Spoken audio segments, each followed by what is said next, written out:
Hi, my name is Danielle van Adrichem, and this is my first vlog for the exchange.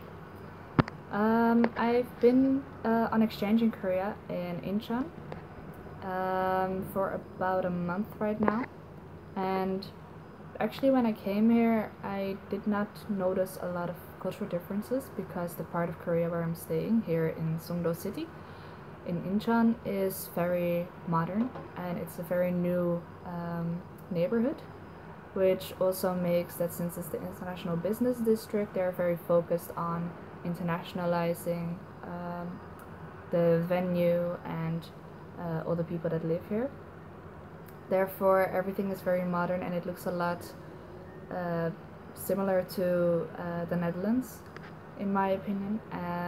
But the few differences that I have noticed actually is that, for example, when you go grocery shopping, it's just a little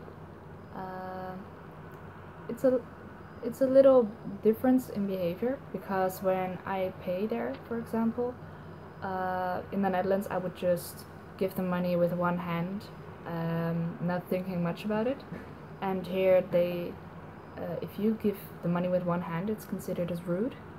So it's better if you, for example, give your money with two hands and in like a careful manner, and you bow to the people.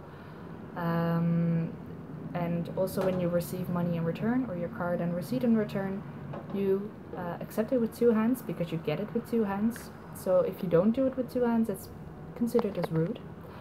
The other thing that I noticed, which was a little unfortunate to notice, was since Korea is a very homogeneous society, meaning that there's not much out of the ordinary, so to say.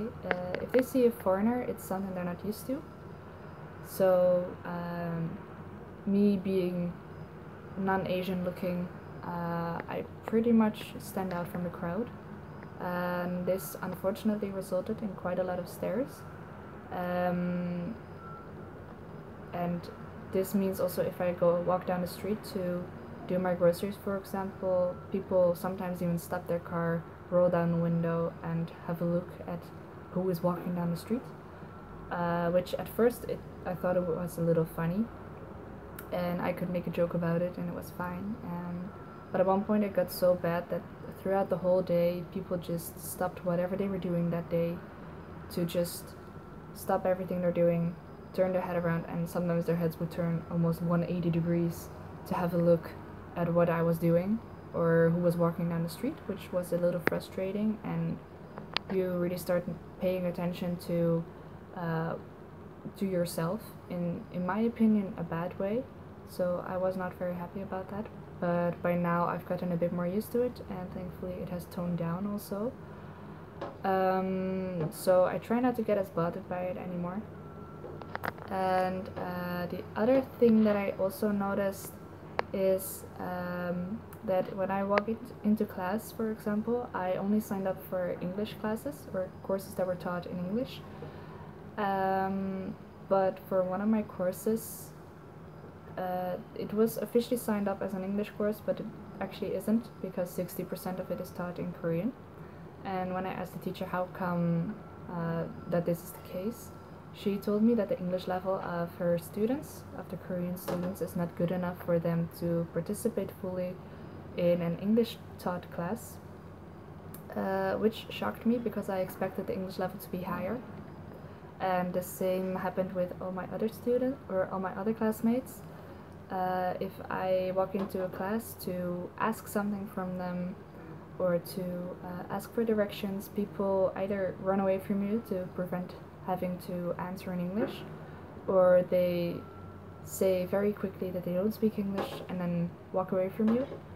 And on the rare occasion they actually speak a little bit of English and try to help you, but usually it's very hard to approach Koreans, in my opinion, simply because of the language barrier. Although now that I've been going to class for about a month, people have gotten to know me a little better and I've gotten to know them a little better.